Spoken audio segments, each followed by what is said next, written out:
안녕하세요. 노랫말 선율의 삶을 싣다 국립한글박물관 기획특별전에서는 1920년대부터 현재까지 한국인과 함께 웃고 울었던 대중가요 노랫말을 소개합니다.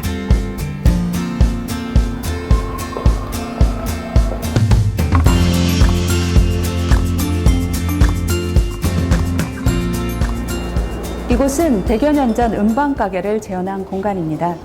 지금 영상과 함께 흐르고 있는 이 노래는 1927년에 발표된 우리나라 최초의 창작 대중가요입니다. 노래가 실린 가사지와 음반, 그리고 축음기를 볼 수 있습니다. 도입 초창기 축음기는 매우 고가였기 때문에 사람들은 음반가게나 다방에 모여 함께 노래를 들었습니다.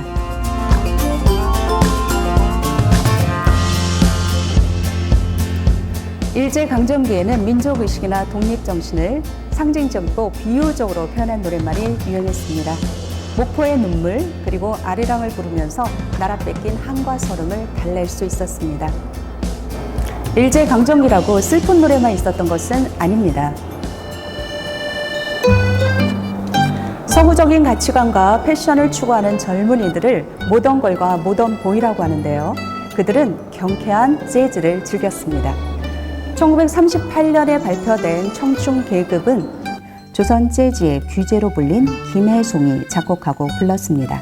노래를 부르자 사랑의 노래다, 춤이나 추잔다, 사랑의 탭댄스, 샴팡을 마시며 춤이나 추잔다. 이국적인 정취가 물씬 풍기는 노랫말을 통해 당시 유행하던 청춘 문화를 느낄 수 있습니다. 다방은 문인 예술가들의 교류의 장소이자 창작의 산실이기도 했습니다. 모던보이의 전형으로 손꼽히는 소설가 박태원은 봉준호 감독의 외할아버지인데요. 호는 구보입니다. 그의 작품 소설가 구보씨의 일일에서는 주인공이 소설의 글감을 찾는 장소로 다방이 등장합니다. 소설이 신문에 연재되자 절친이었던 소설가 이상이 사파를 그려주었는데요. 이상은 애인 금혼과 함께 종로의 제비라는 다방을 직접 운영하기도 했습니다. 최초의 인기가요를 부른 모던걸을 소개합니다. 한국 최초의 소프라노 가수 윤심덕입니다. 오른쪽은 당시 연극계를 이끌던 극작가 김우진입니다. 그의 대표작 산돼지 극본이 전시되어 있습니다. 둘은 연인 사이였습니다. 문제는 김우진이 유부남이었다는 겁니다. 윤심덕이 일본에서 노래를 녹음하고 돌아오는 길에 두 사람은 바다에 몸을 던집니다. 보름 뒤에 나온 윤심덕의 음반 사의 참미는 10만 장이나 팔리면서 대중가요 역사상 최초의 인기가요가 되었습니다. 더불어 부유층의 전유물이었던 음반과 축음기가 본격적으로 대중들에게 보급되기 시작했습니다.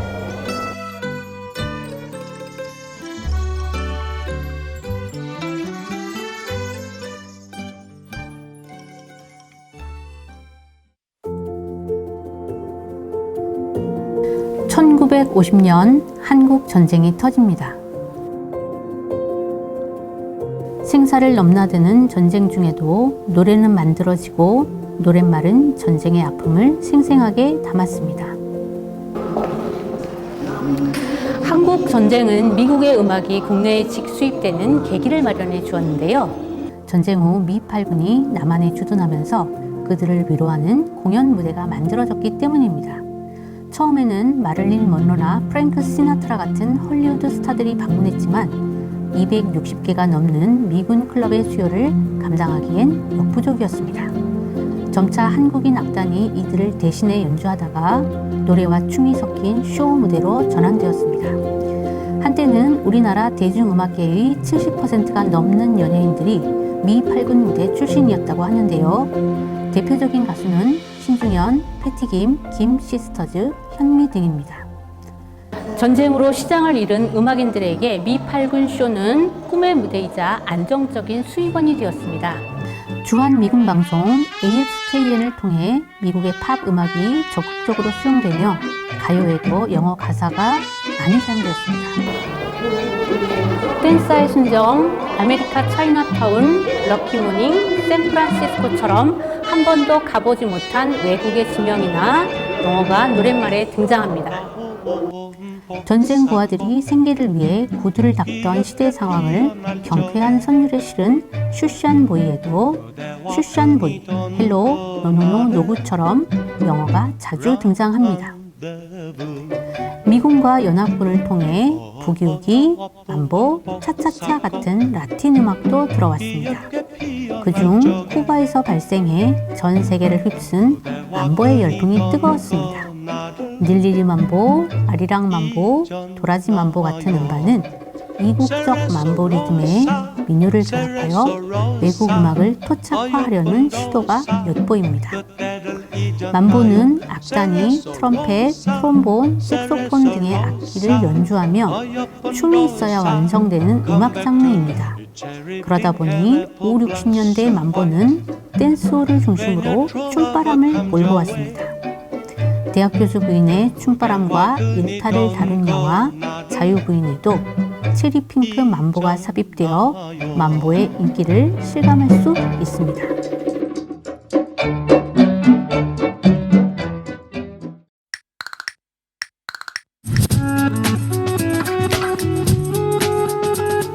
(1960년대에는) 전쟁으로 무너진 경제를 회복하는 것이 무엇보다 시급한 일이었습니다.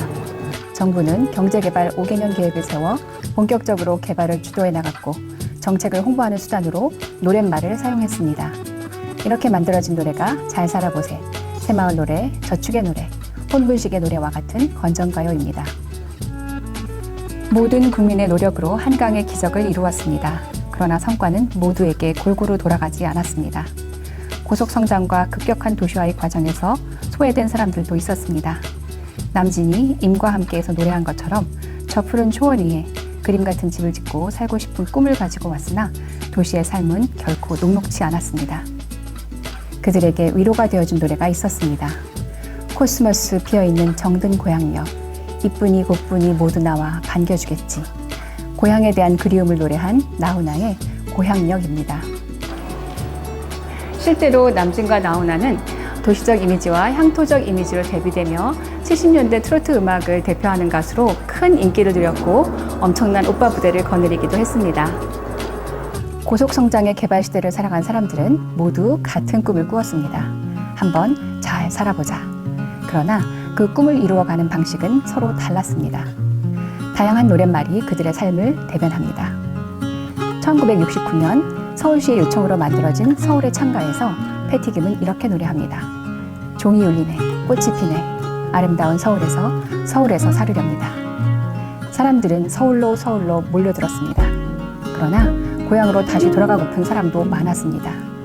새빨간 그 입술에 웃음 파는 에레나야, 헛고생을 말고서 고향에 가자. 주현미가 다시 부른 앵두나무 처녀입니다. 80년대에 개발붐을 타고 건설되던 아파트라는 새로운 주거 공간이 주는 쓸쓸함을 경쾌한 리듬에 실은 노래도 있습니다.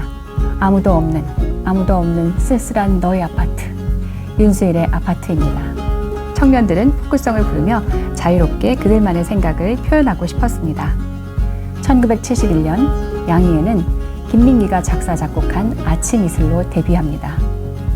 1974년 한대수는 물 좀 주소를 발표합니다. 그러나 두 노래는 모두 금지곡이 되었습니다. 아침 이슬은 묘지라는 노랫말이 불온하다는 이유로, 물 좀 주소는 물고문을 연상시킨다는 것이 이유였습니다. 1975년 유신 정권은 치안, 퇴폐, 저속, 월북, 외색, 즉 일본 느낌이 난다는 등의 딱지를 붙여 무려 220여 곡을 금지곡으로 만들기도 했습니다. 8, 90년대까지도 계속된 도시화, 산업화의 어두운 면을 직설적으로 비판한 노래도 있습니다. 정태춘의 대한민국입니다. 새학시 하나 얻지 못해 농약을 마시는 참담한 농촌의 총각들은 말고, 심한 빈부격차, 부패한 정치인 등을 비판하는 내용입니다. 당시에는 음반을 제작하려면 사전에 심의를 거쳐야 했습니다. 1933년 일제강점기에 처음으로 도입된 검열제도가 광복 이후에도 계속되었던 것입니다. 정태춘은 심의를 거치지 않은 채로 음반 제작을 강행했고 결국 불구속 기소를 당합니다. 여론의 지지와 여러 해의 법정 투쟁 끝에 사전심의제는 1996년 전면 폐지되었습니다. 90년대 이후 열린 세상, 열린 노랫말을 소개합니다. 노랫말의 이야기를 담았던 옛날과 달리 선율에 맞춰 춤과 어우러지도록 지은 노랫말이 많아졌습니다. 짧고 강렬한 추임새가 계속 반복되죠? 후크송이라고 합니다. 예를 들어 원더걸스의 텔미는 4분 동안 텔미라는 말이 51번이나 반복됩니다. 귀뿐 아니라 눈으로도 노랫말을 즐기게 되었기 때문인데요. 첫 번째 배경으로 노래방을 들 수 있습니다. 1991년 일본의 가라오케 기계가 우리나라에 들어왔습니다. 가라오케는 가짜 오케스트라라는 뜻의 일본어로 우리말로는 노래방이라고 불렀습니다. 초기에는 노래책으로 가사를 찾아 읽었지만 곧 화면에 표시되는 노랫말 자막을 보면서 부르게 되었습니다. 두 번째는 TV 가요 프로그램입니다. 1980년 TV 보급률이 처음으로 80%를 넘었고 컬러 TV 방송이 시작되었습니다. 가요 톱10, 가요 무대 등의 가요 프로그램이 시작되어 인기를 모았습니다. 노랫말의 내용도 다양해졌습니다. 1987년 금지곡 500여 곡이 해제되었고 1996년 음반 사전 심의 제도가 폐지되면서 검열과 탄압이 사라졌습니다. 다양한 삶의 모습을 마음껏 노랫말 속에 담을 수 있게 되었습니다. 함께 살펴볼까요? 서른도가 부른 잃어버린 30년입니다.